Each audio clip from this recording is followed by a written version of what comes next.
The Thing in the Attic by James Blish.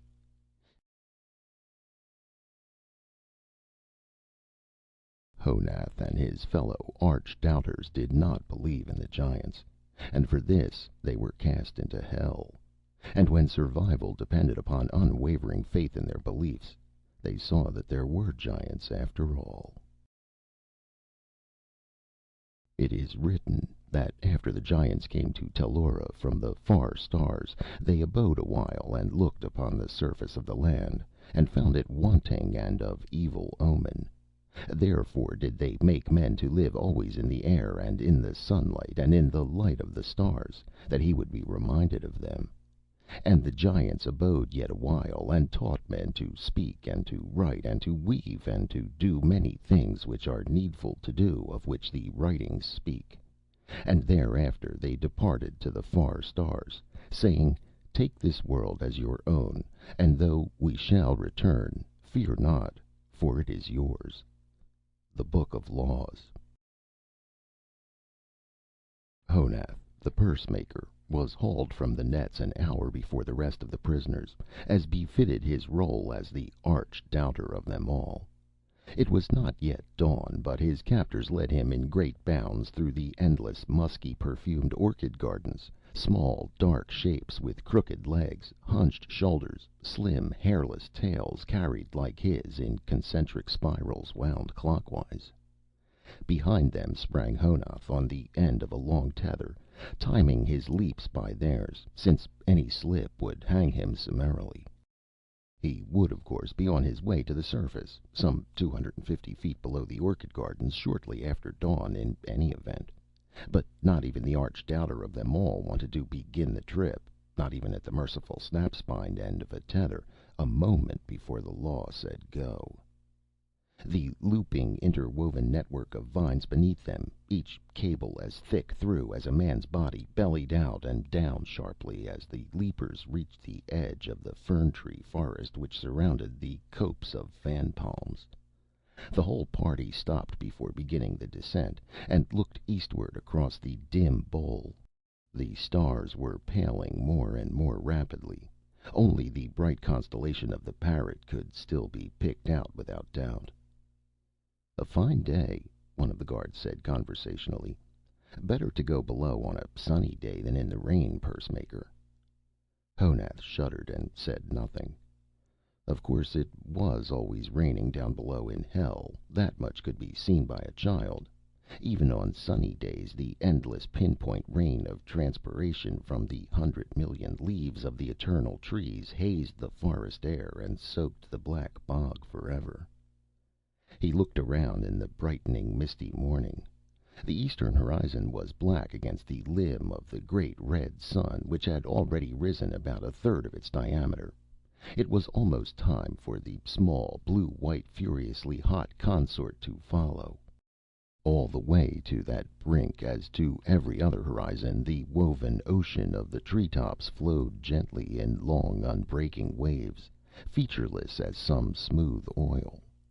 Only nearby could the eye break that ocean into its details, into the world as it was, a great many-tiered network, thickly overgrown with small ferns, with air-drinking orchids, with 1,000 varieties of fungi sprouting wherever vine crossed vine and collected a little humus for them, with the vivid parasites sucking sap from the vines, the trees, and even each other. In the ponds of rainwater collected by the closely fitted leaves of the bromeliads, tree-toads and peepers stopped down their hoarse songs dubiously as the light grew and fell silent one by one. In the trees below the world, the tentative morning screeches of the lizard-birds, the souls of the damned, or the devils who hunted them, no one was quite sure which, took up the concert. A small gust of wind whipped out of the hollow above the glade of fan palms, making the network under the party shift slightly as if in a loom.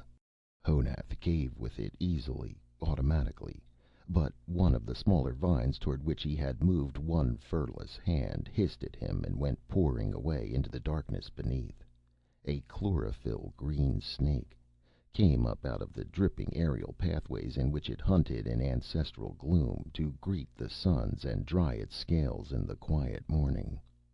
Farther below, an astonished monkey, routed out of its bed by the disgusting serpent, sprang into another tree, reeling off 10 mortal insults, one after the other, while still in mid-leap. The snake, of course, paid no attention, since it did not speak the language of men. But the party on the edge of the glade of fan palms snickered appreciatively. "Bad language they favor below," another of the guards said. "A fit place for you and your blasphemers, pursemaker. Come now." The tether at Honath's neck twitched, and then his captors were soaring in zigzag bounds down into the hollow toward the judgment seat.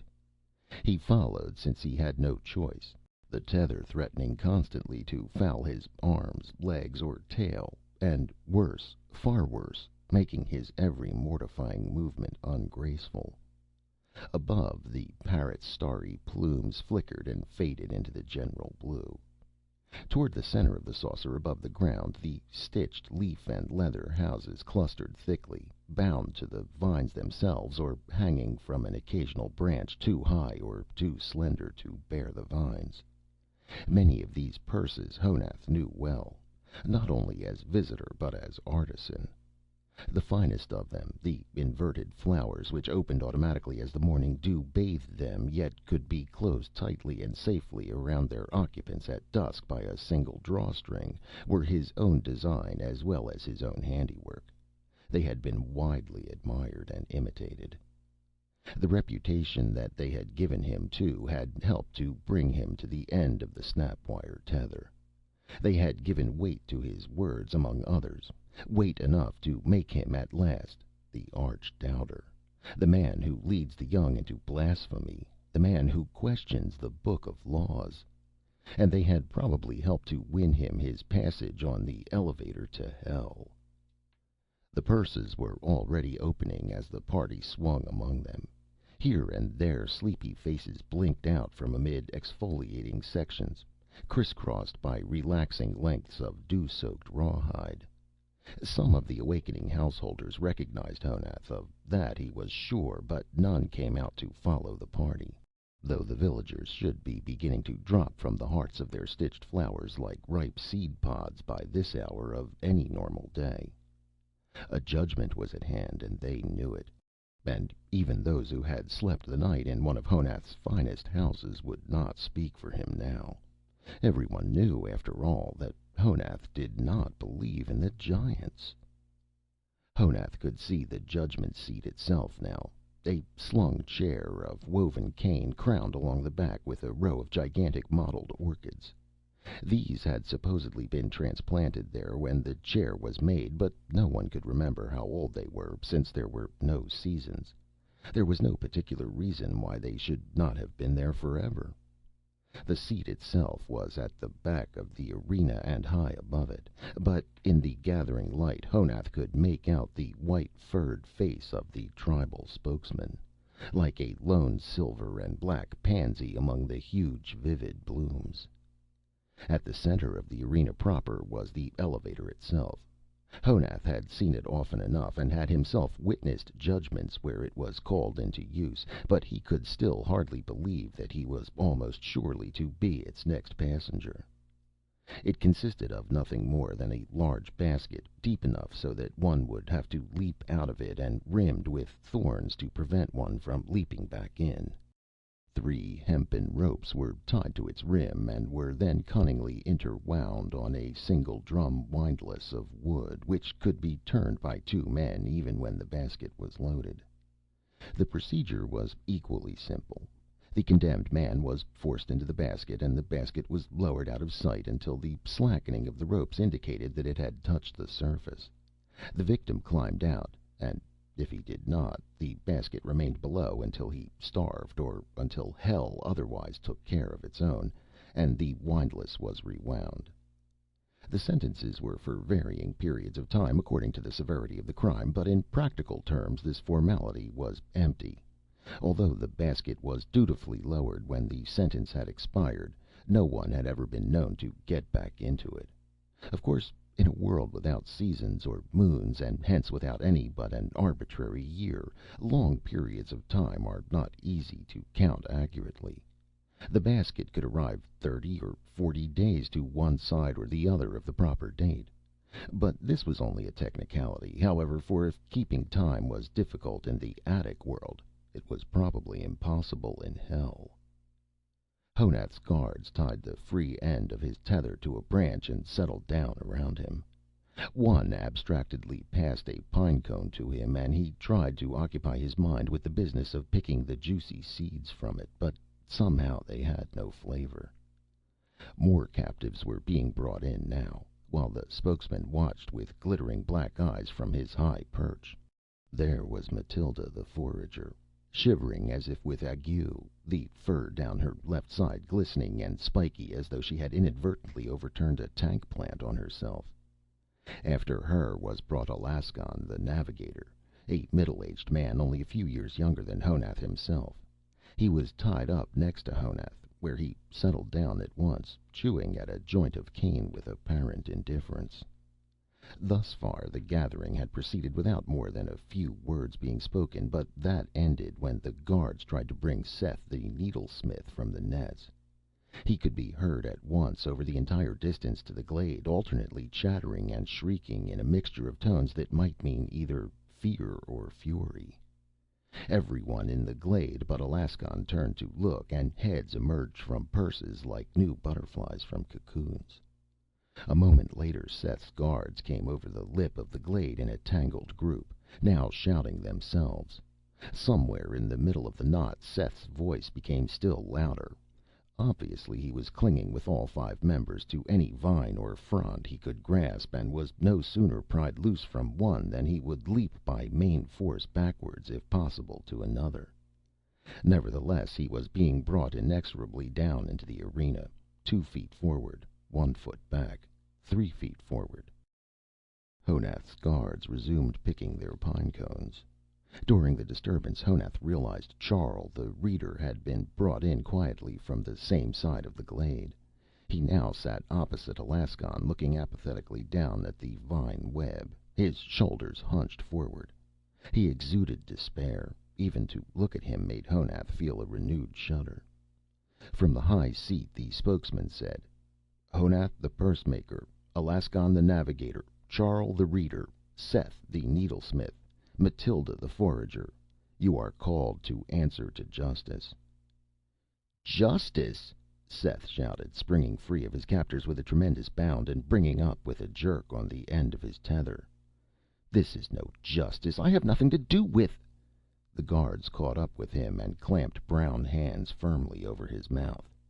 The spokesman watched with amused malice. "The accusations are 3," the spokesman said.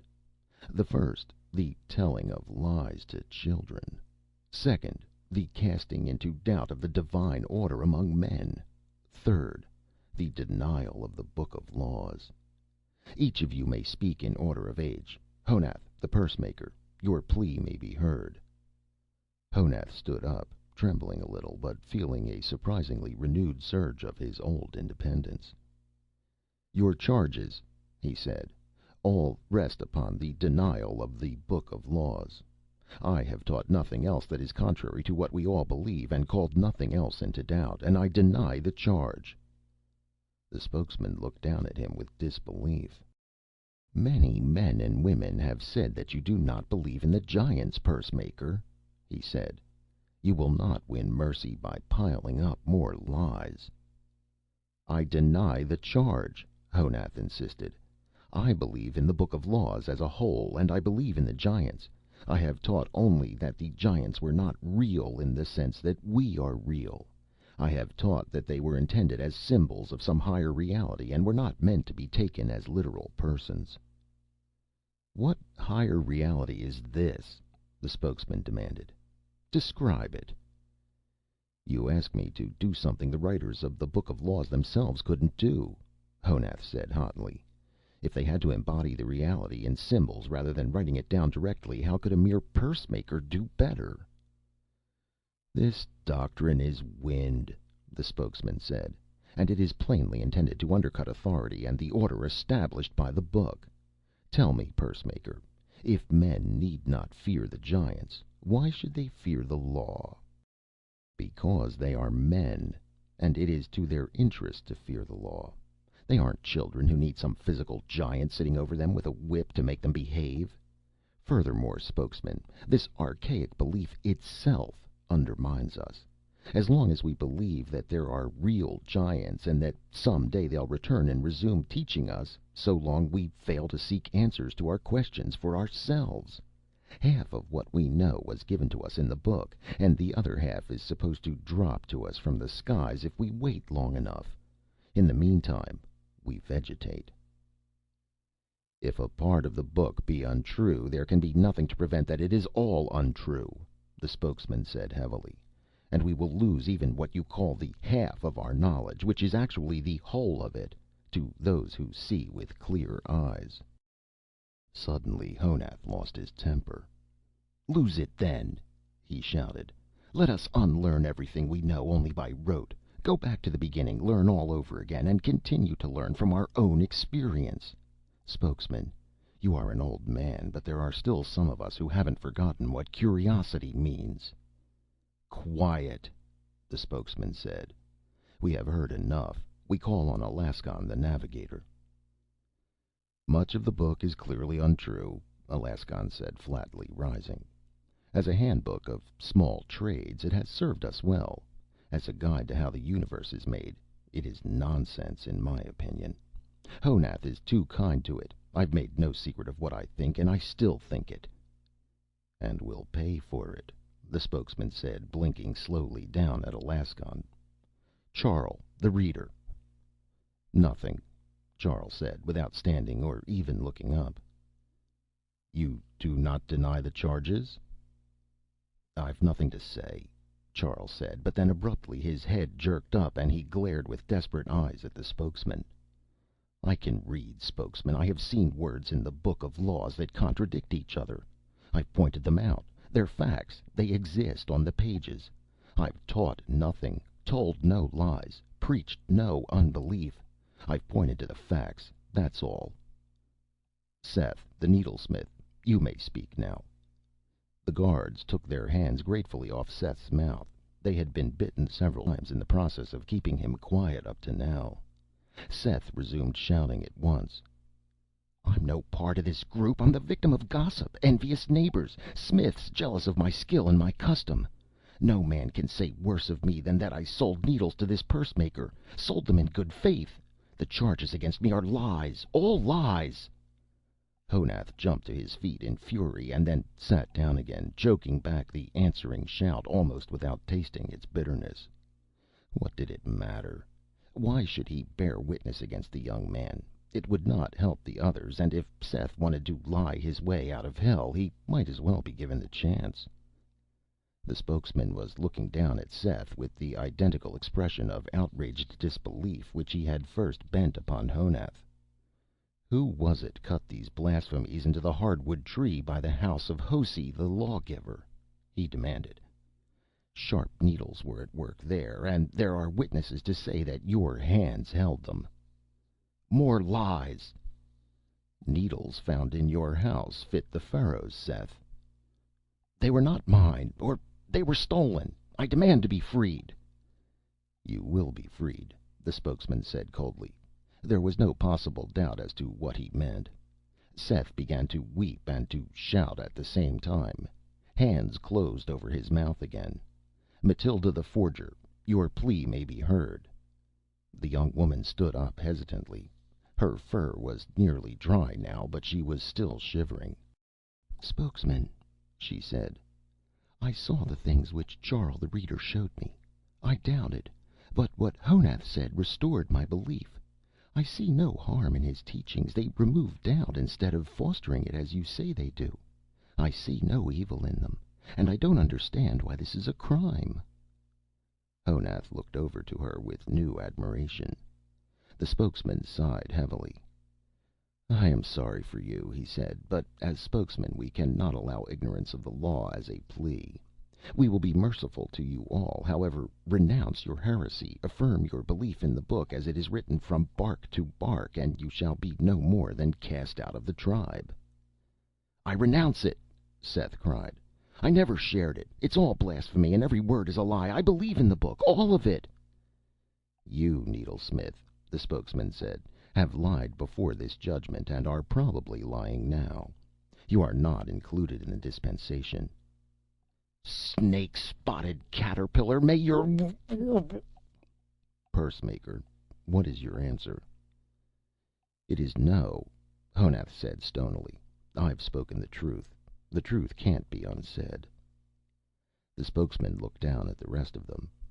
"As for you three, consider your answers carefully. To share the heresy means sharing the sentence. The penalty will not be lightened only because you did not invent the heresy." There was a long silence. Honath swallowed hard. The courage and the faith in that silence made him feel smaller and more helpless than ever. He realized suddenly that the other three would have kept that silence even without Seth's defection to stiffen their spines. He wondered if he could have done so. "Then we pronounce the sentence," the spokesman said. "You are one and all condemned to 1,000 days in hell." There was a concerted gasp from around the edges of the arena, where, without Honath's having noticed it before, a silent crowd had gathered. He did not wonder at the sound. The sentence was the longest in the history of the tribe. Not that it really meant anything. No one had ever come back from as little as 100 days in hell. No one had ever come back from hell at all. "Unlash the elevator. All shall go together." The basket swayed. The last of the attic world that Honath saw was a circle of faces, not too close to the gap in the vine web, peering down after them. Then the basket fell another few yards to the next turn of the windlass, and the faces vanished. Seth was weeping in the bottom of the elevator, curled up into a tight ball, the end of his tail wrapped around his nose and eyes. No one else could make a sound, least of all Honath. The gloom closed around them. It seemed extraordinarily still. The occasional harsh screams of a lizard bird somehow distended the silence without breaking it. The light that filtered down into the long aisles between the trees seemed to be absorbed in a blue-green haze through which the lianas wove their long curved lines. The columns of tree trunks, the pillars of the world, stood all around them, too distant in the dim light to allow them to gauge their speed of descent. Only the irregular plunges of the basket proved that it was even in motion any longer, though it swayed laterally in a complex, overlapping series of figure eights. Then the basket lurched downward once more, brought up short, and tipped sideways, tumbling them all against the hard cane. Matilda cried out in a thin voice, and Seth uncurled almost instantly, clawing for a handhold. Another lurch, and the elevator lay down on its side and was still. They were in hell. Cautiously, Honath began to climb out, picking his way over the long thorns on the basket's rim. After a moment, Charl the Reader followed, and then Alaskon took Matilda firmly by the hand and led her out onto the surface. The footing was wet and spongy, yet not at all resilient, and it felt cold. Honath's toes curled involuntarily. "Come on, Seth," Charl said in a hushed voice. "They won't haul it back up until we're all out. You know that." Alaskon looked around into the chilly mists. "Yes," he said, "and we'll need a needlesmith down here, with good tools. There's just a chance." Seth's eyes had been darting back and forth from one another. With a sudden shattering scream, he bounded out of the bottom of the basket, soaring over their heads in a long, flat leap, and struck the high knee at the base of the nearest tree, an immense fan palm. As he hit, his legs doubled under him, and almost in the same motion he seemed to rocket straight up into the murky air. Gasping, Honath looked up after him. The young needlesmith had timed his course to the split second. He was already darting up the rope from which the elevator was suspended. He did not even bother to look back. After a moment, the basket tipped upright. The impact of Seth's weight hitting the rope evidently had been taken by the windlass team to mean that the condemned people were all out on the surface. A twitch on the rope was the usual signal. The basket began to rise, hobbling and dancing. Its speed of ascent, added to Seth's, took his racing, dwindling figure out of sight quickly. After a while, the basket was gone too. "He'll never get to the top," Matilda whispered. "It's too far, and he's going too fast. He'll lose strength and fall." "I don't think so," Alaskon said heavily. "He's agile and strong. If anyone could make it, he could." "They'll kill him if he does." "Of course they will," Alaskon said, shrugging. "I won't miss him," Honath said. "No more will I. But we could use some sharp needles down here, Honath. Now we'll have to plan to make our own, if we can identify the different woods, down here where there aren't any leaves to help us tell them apart." Honath looked at the navigator curiously.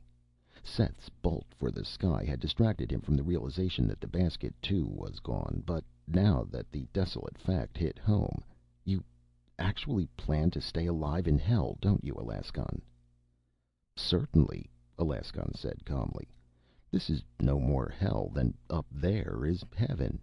It's the surface of the planet, no more, no less. We can stay alive if we don't panic. Were you just going to sit here until the furries came for you, Honath?" "I hadn't thought about it much," Honath confessed. "But if there is any chance that Seth will lose his grip on that rope before he reaches the top and they stab him, shouldn't we wait and see if we can catch him? He can't weigh more than 35 pounds. Maybe we could contrive some sort of net." "He'd just break our bones along with his," Charl said. "I'm for getting out of here as fast as possible." "What for? Do you know a better place?" "No, but whether this is hell or not, there are demons down here. We've all seen them from up above. They must know that the elevator always lands here and empties out free food. This must be a feeding ground for them." He had not quite finished speaking when the branches began to sigh and toss far above. A gust of stinging droplets poured along the blue air and thunder rumbled. Matilda whimpered. "It's only a squall coming up," Honath said, but the words came out in a series of short croaks. As the wind had moved through the trees, Honath had automatically flexed his knees and put his arms out for handholds, awaiting the long wave of response to pass through the ground beneath him. But nothing happened. The surface under his feet remained solidly where it was, flexing not a fraction of an inch in any direction, and there was nothing nearby for his hands to grasp. He staggered, trying to compensate for the failure of the ground to move. At the same moment, another gust of wind blew through the aisles, a little stronger than the first, and called insistently for a new adjustment of his body to the waves which would be passing among the treetops. Again the squashy surface beneath him refused to respond. The familiar give and take of the vine web to the winds, a part of his world as accustomed as the winds themselves, was gone. Honath was forced to sit down, feeling distinctly ill. The damp, cool earth under his furless buttocks was unpleasant, but he could not have remained standing any longer without losing his meager prisoner's breakfast. One grappling hand caught hold of the ridged, gritting stems of a clump of horsetail, but the contact failed to allay the uneasiness. The others seemed to be bearing it no better than Honath. Matilda, in particular, was rocking dizzily, her lips compressed, her hands clasped to her delicate ears. Dizziness. It was unheard of up above, except among those who had suffered grave head injuries or were otherwise very ill. But on the motionless ground of hell, it was evidently going to be with them constantly. Charles squatted, swallowing convulsively. I can't stand," he moaned. "Nonsense," Alaskon said, though he had remained standing only by clinging to the huge mud-colored bulb of a cycadella. "It's just a disturbance of our sense of balance. We'll get used to it." "We'd better," Honath said, relinquishing his grip on the horsetails by a sheer act of will. "I think Charl's right about this being a feeding ground, Alaskon. I hear something moving around in the ferns, and if this rain lasts long, the water will rise here, too. I've seen silver flashes from down here many a time after heavy rains." "That's right," Matilda said, her voice subdued. "The base of the fan palm grove always floods. That's why the treetops are lower here." The wind seemed to have let up a little, though the rain was still falling. Alaskon stood up tentatively and looked around. "Then let's move on," he said.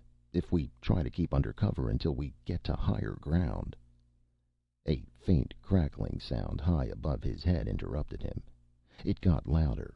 Feeling a sudden spasm of pure fear, Honath looked up. Nothing could be seen for an instant but the faraway curtain of branches and fern fronds. Then, with shocking suddenness, something plummeted through the blue-green roof and came tumbling toward them.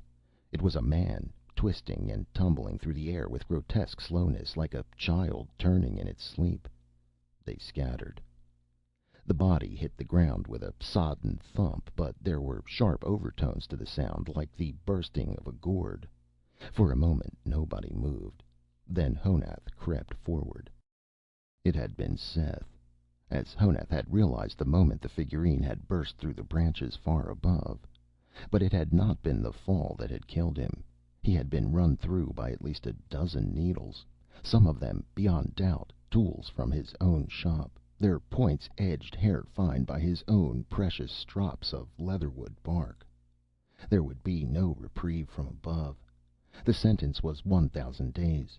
This burst and broken huddle of fur was the only alternative. And the first day had barely begun. They toiled all the rest of the day to reach higher ground. As they stole cautiously closer to the foothills of the great range and the ground became firmer, they were able to take to the air for short stretches. But they were no sooner aloft among the willows than the lizard birds came squalling down on them by the dozens, fighting among each other for the privilege of nipping these plump and incredibly slow-moving monkeys. No man, no matter how confirmed a free thinker, could have stood up under such an onslaught by the creatures he had been taught as a child to think of as his ancestors.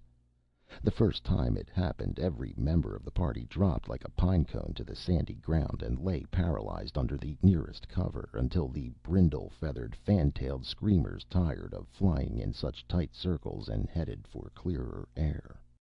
Even after the lizard birds had given up, they crouched quietly for a long time, waiting to see what greater demons might have been attracted by the commotion.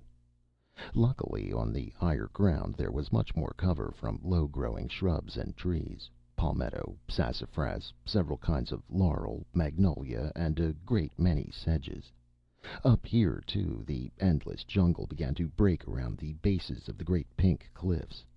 Overhead were welcome vistas of open sky, sketchily crossed by woven bridges leading from the vine world to the cliffs themselves. In the intervening columns of blue air a whole hierarchy of flying creatures ranked themselves layer by layer. First the low-flying beetles, bees, and two-winged insects. Next were the dragonflies which hunted them, some with wing spreads as wide as 2 feet. Then the lizard birds, hunting the dragonflies and anything else that could be nipped without fighting back. And at last, far above, the great gliding reptiles coasting along the brows of the cliffs, riding the rising currents of air, their long-jawed hunger stalking anything that flew, as they sometimes stalked the birds of the attic world, and the flying fish along the breast of the distant sea. The party halted in an especially thick clump of sedges. Though the rain continued to fall harder than ever, they were all desperately thirsty. They had yet to find a single bromeliad. Evidently the tank plants did not grow in hell. Cupping their hands to the weeping sky accumulated surprisingly little water, and no puddles large enough to drink from accumulated on the sand. But at last, here under the open sky, there was too much fierce struggle in the air to allow the lizard birds to congregate and squall about their hiding place. The white sun had already set, and the red sun's vast arc still bulged above the horizon. In the lurid glow the rain looked like blood, and the seamed faces of the pink cliffs had all but vanished. Honath peered dubiously out from under the sedges at the still distant escarpments. "I don't see how we can hope to climb those," he said in a low voice. "That kind of limestone crumbles as soon as you touch it. Otherwise, we'd have had better luck with our war against the cliff tribe." "We could go around the cliffs," Charl said. "The foothills of the Great Range aren't very steep. If we could last until we get to them, we could go up into the range itself." "To the volcanoes?" Matilda protested. "But nothing can live up there, nothing but the white fire things. And there are lava flows, too, and the choking smoke." "Well, we can't climb these cliffs. Honath's quite right," Alaskon said. "And we can't climb the basalt steppes, either. There's nothing to eat along them, let alone any water or cover. I don't see what else we can do but try to get up into the foothills." "Can't we stay here?" Matilda said plaintively. "No," Honath said, even more gently than he had intended. Matilda's 4 words were, he knew, the most dangerous words in hell. He knew it quite surely because of the imprisoned creature inside him that cried out to say yes instead. "We have to get out of the country of the demons, and maybe, just maybe, if we can cross the Great Range, we can join a tribe that hasn't heard about our being condemned to hell. There are supposed to be tribes on the other side of the range, but the cliff people would never let our folk get through them. That's on our side now." "That's true," Alaskon said, brightening a little. "And from the top of the range we could come down into another tribe instead of trying to climb up into their village out of hell.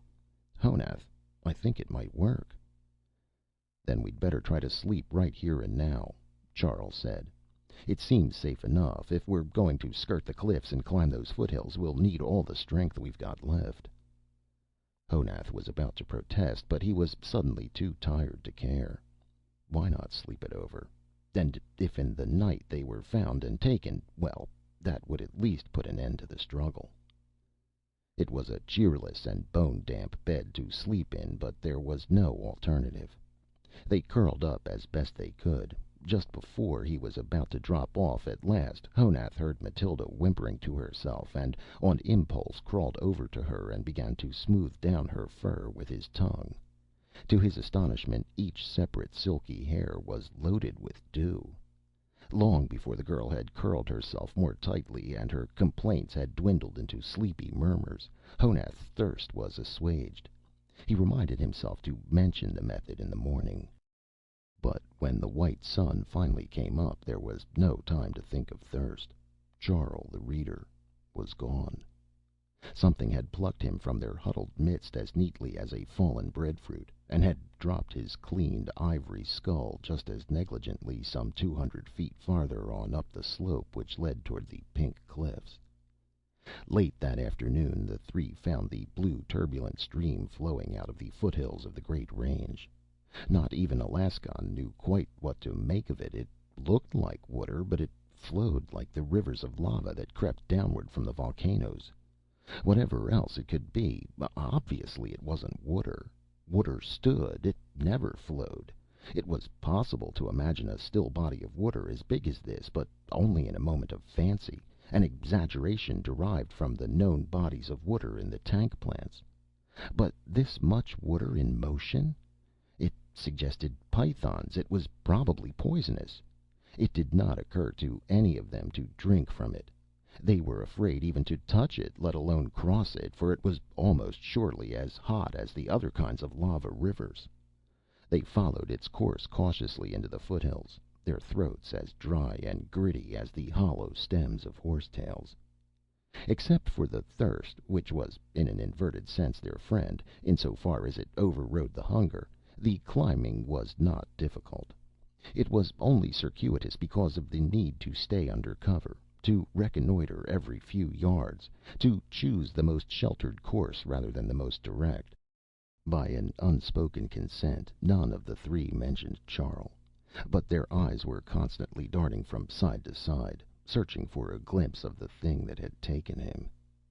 That was perhaps the worst, the most terrifying part of the tragedy. Not once since they had been in hell had they actually seen a demon, or even any animal as large as a man. The enormous three-taloned footprint they had found in the sand beside their previous night's bed, the spot where the thing had stood, looking down at the four sleepers from above, coldly deciding which of them to seize, was the only evidence they had that they were now really in the same world with the demons, the world of the demons they had sometimes looked down upon from the remote vine webs. The footprint and the skull.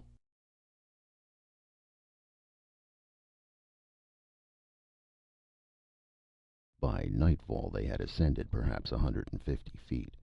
It was difficult to judge distances in the twilight, and the token vine bridges from the attic world to the pink cliffs were now cut off from sight by the intervening masses of the cliffs themselves. But there was no possibility that they could climb higher today. Although Matilda had borne the climb surprisingly well, and Honath himself still felt almost fresh, Alaskan was completely winded. He had taken a bad cut on one hip from a serrated spike of volcanic glass against which he had stumbled. The wound, bound with leaves to prevent its leaving a spoor which might be followed, evidently was becoming steadily more painful. Honath finally called a halt as soon as they reached the little ridge with the cave in back of it. Helping Alaskan over the last boulders, he was astonished to discover how hot the navigator's hands were. He took him back into the cave, and then came out onto the ledge again. "He's really sick," he told Matilda in a low voice. "He needs water and another dressing for that cut, and we've got to get both for him somehow. If we ever get to the jungle on the other side of the range, we'll need a navigator even worse than we need a needlesmith." "But how? I could dress the cut if I had the materials, Honath, but there's no water up here. It's a desert. We'll never get across it." "We've got to try. I can get him water, I think. There was a big cycladella on the slope we came up, just before we passed that obsidian spur that hurt Alaskan. Gourds that size usually have a fair amount of water inside them, and I can use a piece of the spur to rip it open." A small hand came out of the darkness and took him tightly by the elbow. "Honath, you can't go back down there. Suppose the demon that took Charl is still following us. They hunt at night, and this country is all so strange." "I can find my way. I'll follow the sound of the stream of blue lava, or whatever it is. You pull some fresh leaves for Alaskan and try to make him comfortable. Better loosen those vines around the dressing a little. I'll be back." He touched her hand and pried it loose gently. Then, without stopping to think about it any further, he slipped off the ledge and edged toward the sound of the stream, traveling crabwise on all fours. But he was swiftly lost. The night was thick and completely impenetrable, and he found that the noise of the stream seemed to come from all sides, providing him no guide at all. Furthermore, his memory of the ridge which led up to the cave appeared to be faulty, for he could feel it turning sharply to the right beneath him, though he remembered distinctly that it had been straight past the first side branch, and then had gone to the left. Or had he passed the first side branch in the dark without seeing it? He probed the darkness cautiously with one hand. At the same instant a brisk staccato gust of wind came whirling up out of the night across the ridge. Instinctively, Honath shifted his weight to take up the flexing of the ground beneath him. He realized his error instantly, and tried to arrest the complex set of motions, but a habit pattern so deeply ingrained could not be frustrated completely. Overwhelmed with vertigo, Honath grappled at the empty air with hands, feet, and tail, and went toppling. An instant later, with a familiar noise and an equally familiar cold shock that seemed to reach through his body, he was sitting in the midst of water. Icy water. Water that rushed by him improbably with a menacing monkey-like chattering, but water all the same. It was all he could do to repress a hoot of hysteria. He hunkered down into the stream and soaked himself. Things nibbled delicately at his calves as he bathed, but he had no reason to fear fish, small species of which often showed up in the tanks of the bromeliads. After lowering his muzzle to the rushing invisible surface and drinking his fill, he dunked himself completely, and then clambered out onto the banks, carefully neglecting to shake himself. Getting back to the ledge was much less difficult. "Matilda?" he called in a hoarse whisper. "Matilda, we've got water." "Come in here quick, then. Alaskon's worse. I'm afraid, Honath." Dripping, Honath felt his way into the cave. "I don't have any container. I just got myself wet. You'll have to sit him up and let him lick my fur." "I'm not sure he can." But Alaskon could, feebly, but sufficiently. Even the coldness of the water, a totally new experience for a man who had never drunk anything but the soup-warm contents of the bromeliads, seemed to help him. He lay back at last and said in a weak but otherwise normal voice, "So the stream was water after all." "Yes," Honath said, "and there are fish in it, too." "Don't talk," Matilda said. "Rest, Alaskon." "I'm resting. Honath, if we stick to the course of the stream where was I? Oh, we can follow the stream through the range now that we know it's water. How did you find that out?" "I lost my balance and fell into it." Alaskon chuckled. "Hell's not so bad, is it?" he said. Then he sighed, and the rushes creaked under him. "Matilda, what's the matter? Did he die?" "No. No, he's breathing. He's still sicker than he realizes, that's all, Honath. If they'd known up above how much courage you have." "I was scared white," Honath said grimly. "I'm still scared." But her hand touched his again in the solid blackness, and after he had taken it, he felt irrationally cheerful. With Alaskon breathing so raggedly behind them, there was little chance that either of them would be able to sleep that night, but they sat silently together on the hard stone in a kind of temporary peace. When the mouth of the cave began to outline itself with the first glow of the red sun, they looked at each other in a conspiracy of light all their own. "Let us unlearn everything we knew only by rote, go back to the beginning, learn all over again, and continue to learn."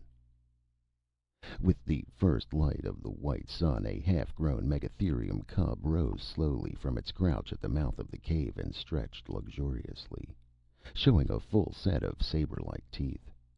It looked at them steadily for a moment, its ears alert, then turned and loped away down the slope. How long it had been crouched there listening to them, it was impossible to know. They had been lucky that they had stumbled into the lair of a youngster. A full-grown animal would have killed them all within a few seconds after its cat's eyes had collected enough dawn to identify them positively. The cub, since it had no family of its own, evidently had only been puzzled to find its den occupied, and didn't want to quarrel about it. The departure of the big cat left Honath frozen. Not so much frightened as simply stunned by so unexpected an end to the vigil. At the first moan from Alaskon, however, Matilda was up and walking softly to the navigator, speaking in a low voice, sentences which made no particular sense and perhaps were not intended to. Honath stirred and followed her. Halfway back into the cave, his foot struck something, and he looked down. It was the thigh bone of some medium-large animal, imperfectly cleaned and not very recent. It looked like a keepsake the megatherium had hoped to save from the usurpers of its lair. Along a curved inner surface there was a patch of thick gray mold. Honath squatted and peeled it off carefully. "Matilda, we can put this over the wound," he said. "Some molds help prevent wounds from festering. How is he?" "Better, I think," Matilda murmured. "But he's still feverish. I don't think we'll be able to move on today." Honath was unsure whether to be pleased or disturbed. Certainly he was far from anxious to leave the cave, where they seemed at least to be reasonably comfortable. Possibly they would also be reasonably safe, for the low-roofed hole almost surely still smelt of megatherium, and intruders would recognize the smell, as the men from the attic world could not, and keep their distance. They would have no way of knowing that the cat had only been a cub and that it had vacated the premises, though of course the odor would fade before long. Yet it was important to move on. to cross the Great Range if possible, and in the end to wind their way back to the world where they belonged, and to win vindication no matter how long it took. Even should it prove relatively easy to survive in Hell, and there were few signs of that thus far, the only proper course was to fight until the attic world was totally regained. After all, it would have been the easy and the comfortable thing back there at the very beginning to have kept one's incipient heresies to oneself and remained on comfortable terms with one's neighbors. But Honath had spoken up, and so had the rest of them, in their fashions. It was the ancient internal battle between what Honath wanted to do and what he knew he ought to do. He had never heard of Kant and the categorical imperative, but he knew well enough which side of his nature would win in the long run. But it had been a cruel joke of heredity which had fastened a sense of duty onto a lazy nature. It made even small decisions egregiously painful. But for the moment at least, the decision was out of his hands. Alaskon was too sick to be moved. In addition, the strong beams of sunlight which had been glaring in across the floor of the cave were dimming by the instant, and there was a distant premonitory growl of thunder. "Then we'll stay here," he said. "It's going to rain again, and hard this time. Once it's falling in earnest, I can go out and pick us some fruit. It'll screen me even if anything is prowling around in it, and I won't have to go as far as the stream for water as long as the rain keeps up." The rain, as it turned out, kept up all day, in a growing downpour which completely curtained the mouth of the cave by early afternoon. The chattering of the nearby stream grew quickly to a roar. By evening, Alaskon's fever seemed to have dropped almost to normal, and his strength nearly returned as well. The wound, thanks more to the encrusted mat of mold than to any complications within the flesh itself, was still ugly looking, but it was now painful only when the navigator moved carelessly. And Matilda was convinced that it was mending. Alaskon himself, having been deprived of activity all day, was unusually talkative. "Has it occurred to either of you," he said in the gathering gloom, "that since that stream is water, it can't possibly be coming from the Great Range? All the peaks over there are just cones of ashes and lava. We've seen young volcanoes in the process of building themselves, so we're sure of that. What's more, they're usually hot. I don't see how there could possibly be any source of water in the range, not even runoff from the rains." "It can't just come up out of the ground," Honath said. "It must be fed by rain. By the way it sounds now, it could even be the first part of a flood." "As you say, it's probably rainwater," Alaskon said cheerfully. "But not off the Great Range. That's out of the question.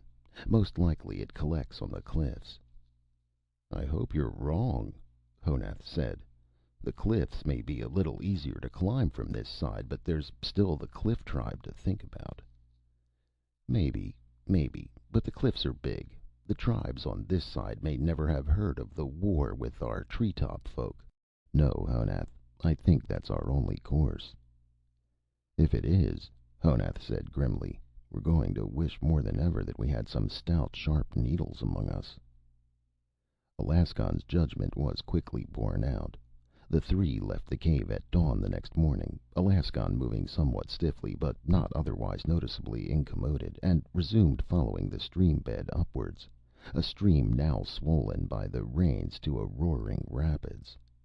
After winding its way upwards for about a mile in the general direction of the Great Range, the stream turned on itself and climbed rapidly back toward the basalt cliffs, falling toward the three over successively steeper shelves of jutting rock. Then it turned again, at right angles, and the three found themselves at the exit of a dark gorge, little more than 30 feet high, but both narrow and long. Here the stream was almost perfectly smooth, and the thin strip of land on each side of it was covered with low shrubs. They paused and looked dubiously into the canyon. It was singularly gloomy. "There's plenty of cover, at least," Honath said in a low voice. "But almost anything could live in a place like that." "Nothing very big could hide in it," Alaskon pointed out. "It should be safe. Anyhow, it's the only way to go." All right, let's go ahead then. But keep your head down and be ready to jump. Honath lost the other two by sight as soon as they crept into the dark shrubbery, but he could hear their cautious movements nearby. Nothing else in the gorge seemed to move at all, not even the water, which flowed without a ripple over an invisible bed. There was not even a wind, for which Honath was grateful, although he had begun to develop an immunity to the motionless ground beneath them. After a few moments, Honath heard a low whistle. Creeping sidewise toward the source of the sound, he nearly bumped into Alaskon, who was crouched beneath a thickly spreading magnolia. An instant later, Matilda's face peered out of the dim greenery. "Look," Alaskon whispered. "What do you make of this?"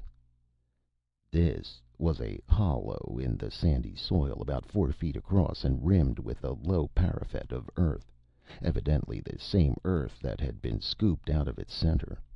Occupying most of it were three gray ellipsoidal objects, smooth and featureless. "Eggs?" Matilda said wonderingly. "Obviously, but look at the size of them. Whatever laid them must be gigantic. I think we're trespassing in something's private valley." Matilda drew in her breath. Honath thought fast, as much to prevent panic in himself as in the girl.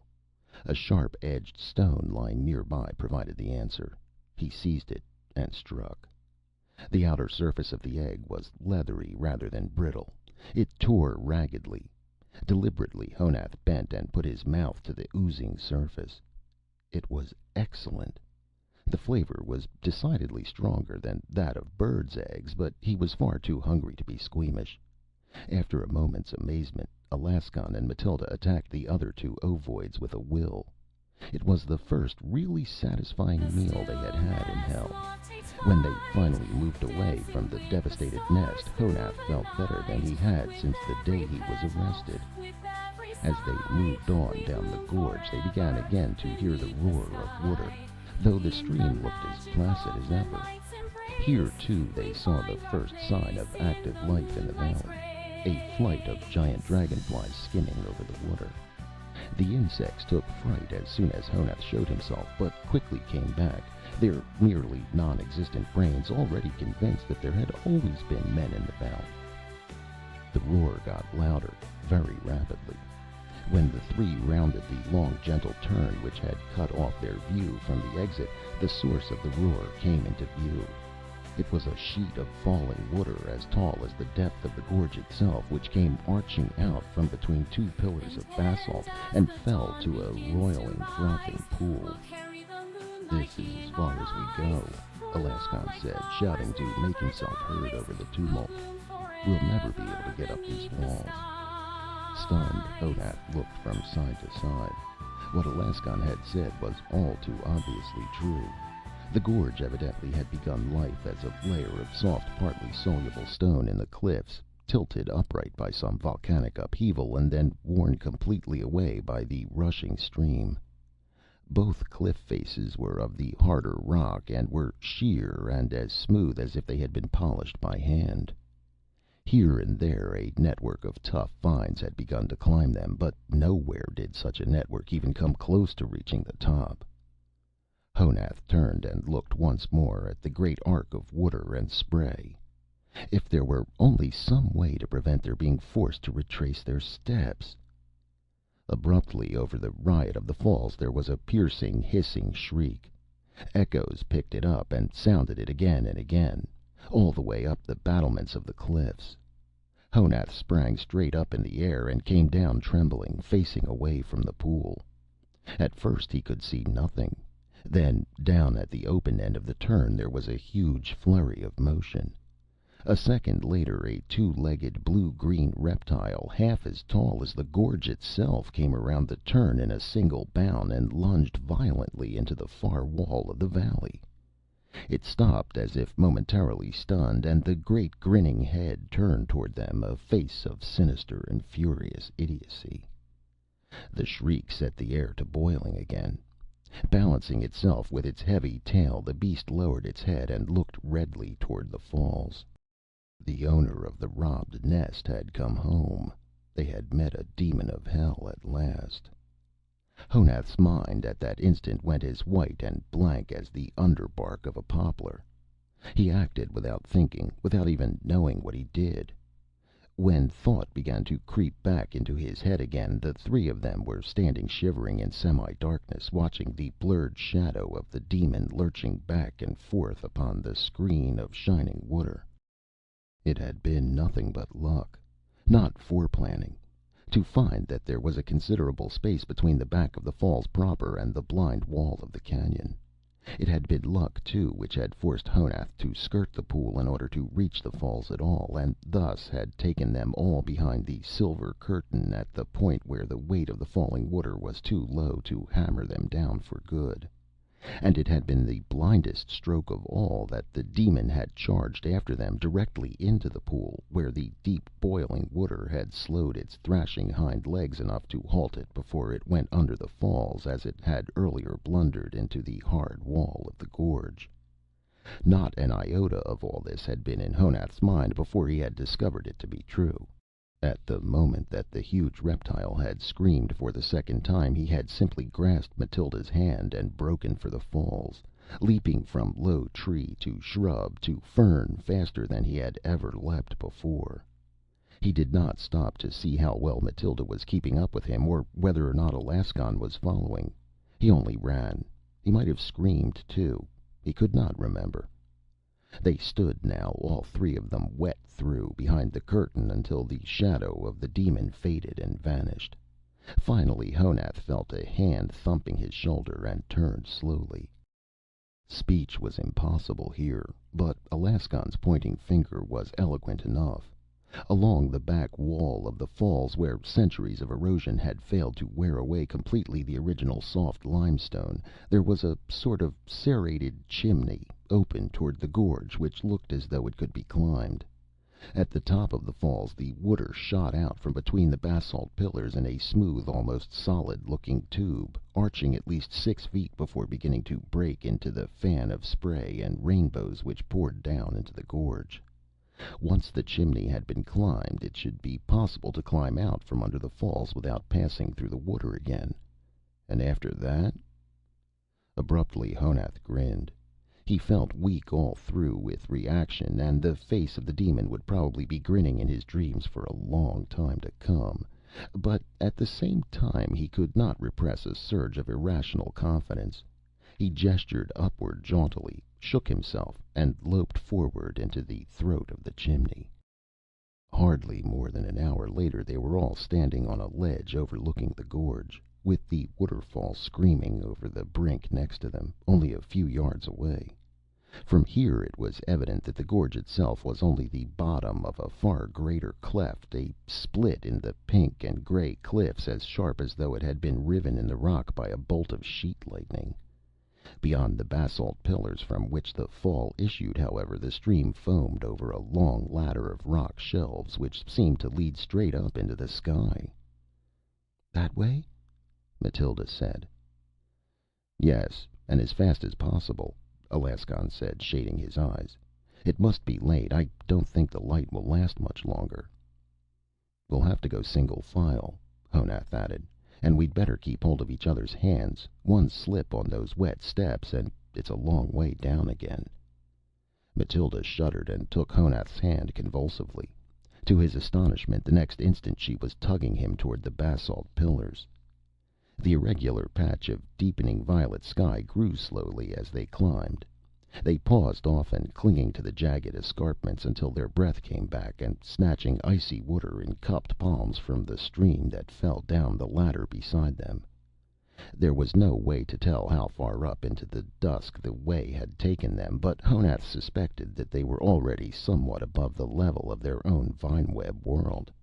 The air smelled colder and sharper than it ever had above the jungle. The final cut in the cliffs through which the stream fell was another chimney. It was steeper and more smooth-walled than the one which had taken them out of the gorge under the waterfall, but narrow enough to be climbed by bracing one's back against one side and one's hands and feet against the other. The column of air inside the chimney was filled with spray, but in hell that was too minor a discomfort to bother about. At long last, Honath heaved himself over the edge of the chimney onto flat rock, drenched and exhausted, but filled with an elation he could not suppress and did not want to. They were above the attic jungle. They had beaten hell itself. He looked around to make sure that Mathild was safe, and then reached a hand down to Alaskon. The navigator's bad leg had been giving him trouble. Honath heaved mightily, and Alaskon came heavily over the edge and lit sprawling on the high mesa. The stars were out. For a while they simply sat and gasped for breath. Then they turned one by one to see where they were. There was not a great deal to see. There was the mesa, domed with stars on all sides, and a shining, thin spindle, like a gigantic minnow, pointing skyward in the center of the rocky plateau. And around the spindle, indistinct in the starlight, around the shining minnow, tending it, were giants. This, then, was the end of the battle to do what was right, whatever the odds. All the show of courage against superstition, all the black battles against hell itself, came down to this: the giants were real. They were unarguably real. Though they were twice as tall as men, stood straighter, had broader shoulders, and were heavier across the seat, and had no visible tails, their fellowship with men was clear. Even their voices, as they shouted to each other around their towering metal minnow, were the voices of men made into gods. Voices as remote from those of men as the voices of men were remote from those of monkeys, yet just as clearly of the same family. These were the giants of the Book of Laws. They were not only real, but they had come back to Tellura as they had promised to do. And they would know what to do with unbelievers, and with fugitives from hell. It had all been for nothing. Not only the physical struggle, but the fight to be allowed to think for oneself as well. The gods existed. Literally. Actually. This belief was the real hell from which Honath had been trying to fight free all his life. But now it was no longer just a belief. It was a fact. A fact that he was seeing with his own eyes. The giants had returned to judge their handiwork. And the first of the people they would meet would be 3 outcasts, 3 condemned and degraded criminals, 3 jailbreakers, the worst possible detritus of the attic world. All this went searing through Honath's mind in less than a second, but nevertheless Alaskon's mind evidently had worked still faster. Always the most outspoken unbeliever of the entire little group of rebels, the one among them whose whole world was founded upon the existence of rational explanations for everything, his was the point of view most completely challenged by the sight before them now. With a deep, sharply indrawn breath, he turned abruptly and walked away from them. Mathild uttered a cry of protest, which she choked off in the middle, but it was already too late. A round eye on the great silver minnow came alight, bathing them all in an oval patch of brilliance. Honath darted after the navigator. Without looking back, Alaskon suddenly was running. For an instant longer, Honath saw his figure poised delicately against the black sky. Then he dropped silently out of sight, as suddenly and completely as if he had never been.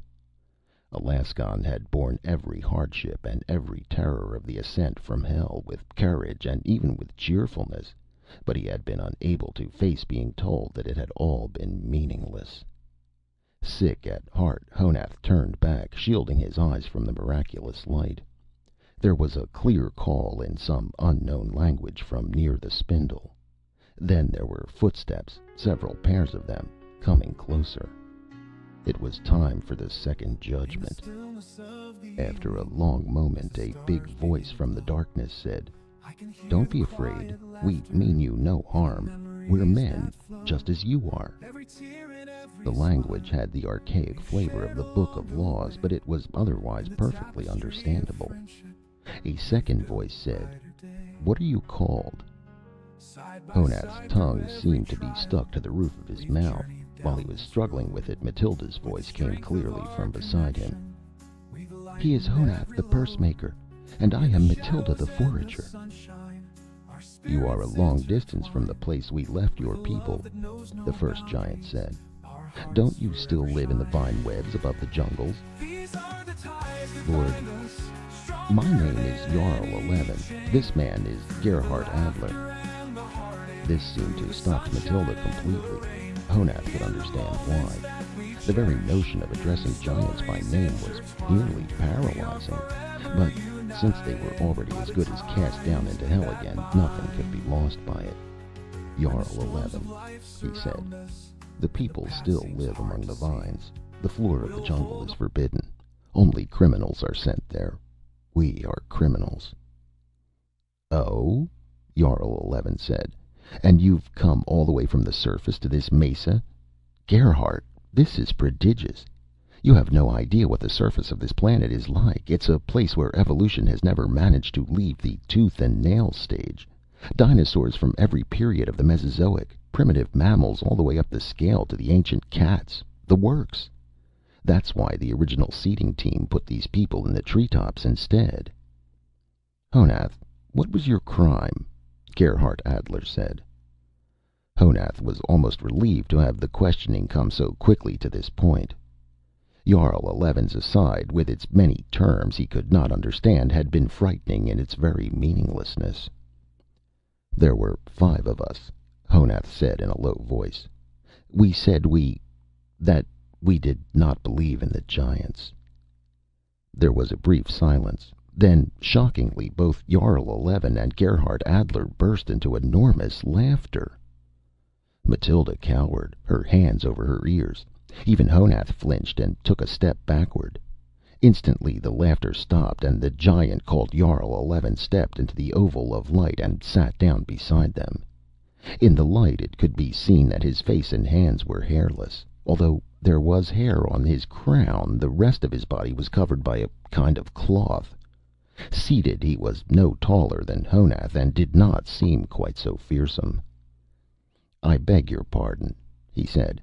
It was unkind of us to laugh, but what you said was highly unexpected. Gerhardt, come over here and squat down so that you don't look so much like a statue of some general. Tell me, Honath, in what way did you not believe in the giants? Honath could hardly believe his ears. A giant had begged his pardon. Was this still some joke even more cruel? But whatever the reason, Jarl 11 had asked him a question. Each of the 5 of us differed, he said. I held that you were not real except as symbols of some abstract truth. One of us, the wisest, believed that you did not exist in any sense at all. But we all agreed that you were not gods. And of course we aren't, Jarl 11 said. We're men. We come from the same stock as you. We're not your rulers, but your brothers. Do you understand what I say? No, Honath admitted. Then let me tell you about it. There are men on many worlds, Honath. They differ from one another because the worlds differ, and different kinds of men are needed to people each one. Gerhardt and I are the kind of men who live on a world called Earth, and many other worlds like it. We are 2 very minor members of a huge project called a seeding program, which has been going on for thousands of years now. It's the job of the seeding program to survey newly discovered worlds and then to make men suitable to live on each new world. To make men? But only gods. No, be patient and listen, said Jarl 11. We don't make men, we make them suitable. There's a great deal of difference between the two. We take the living germ plasm, the sperm and the egg, and we modify it. When the modified man emerges, we help him to settle down in his new world. That's what we did on Tellura. It happened long ago, before Gerhardt and I were even born. Now we've come back to see how you people are getting along, and to lend a hand if necessary. He looked from Honath to Matilda and back again. Do you understand? He said. I'm trying, Honath said, but you should go down to the jungle top then. We're not like the others. They are the people you want to see. We shall, in the morning. We just landed here. But just because you're not like the others, we're more interested in you now. Tell me, Has any condemned man ever escaped from the jungle floor before you people?" "No, never. That's not surprising. There are monsters down there." Jarl Eleven looked sideways at the other giant. He seemed to be smiling. "When you see the films," he remarked, "you'll call that the understatement of the century. Honath, how did you three manage to escape, then?" Haltingly at first, and then with more confidence as the memories came crowding vividly back, Honath told him. When he mentioned the feast at the demon's nest, Jarl Eleven again looked significantly at Adler, but he did not interrupt. "And finally we got to the top of the chimney and came out on this flat space," Honath said. "Alaskon was still with us then, but when he saw you and the metal thing, he threw himself back down the cleft. He was a criminal like us, but he should not have died. He was a brave man, and a wise one." "Not wise enough to wait until all the evidence was in," Adler said enigmatically. "All in all, Jarl, I'd say prodigious is the word for it. This is easily the most successful seeding job any team has ever done, at least in this limb of the galaxy. And what a stroke of luck to be on the spot just as it came to term, and with a couple at that." "What does he mean?" Honath said. "Just this, Honath. When the seeding team set your people up in business on Tellura, they didn't mean for you to live forever in the treetops. They knew that sooner or later you'd have to come down to the ground and learn to fight this planet on its own terms. Otherwise you'd go stale and die out." "Live on the ground all the time?" Matilda said in a faint voice. "Yes, Matilda. The life in the treetops was to have been only an interim period while you gathered knowledge you needed about Tellura and put it to use. But to be the real masters of the world, you will have to conquer the surface, too. The device your people worked out, that of sending criminals to the surface, was the best way of conquering the planet that they could have picked. It takes a strong will and courage to go against custom, and both those qualities are needed to lick Tellura. Your people exiled just such fighting spirits to the surface, year after year after year. Sooner or later, some of those exiles were going to discover how to live successfully on the ground and make it possible for the rest of your people to leave the trees. You and Honath have done just that." "Observe, please, Jarl," Adler said. "The crime in this first successful case was ideological. That was the crucial turn in the criminal policy of these people. A spirit of revolt is not quite enough, but couple it with brains and isse homo." Honath's head was swimming. "But what does all this mean?" he said. "Are we not condemned to hell any more?" "No, you're still condemned, if you still want to call it that," Jarl Eleven said soberly. "You've learned how to live down there, and you've found out something even more valuable: how to stay alive while cutting down your enemies. Do you know that you killed 3 demons with your bare hands? You and Matilda and Alaskon?" "Killed?"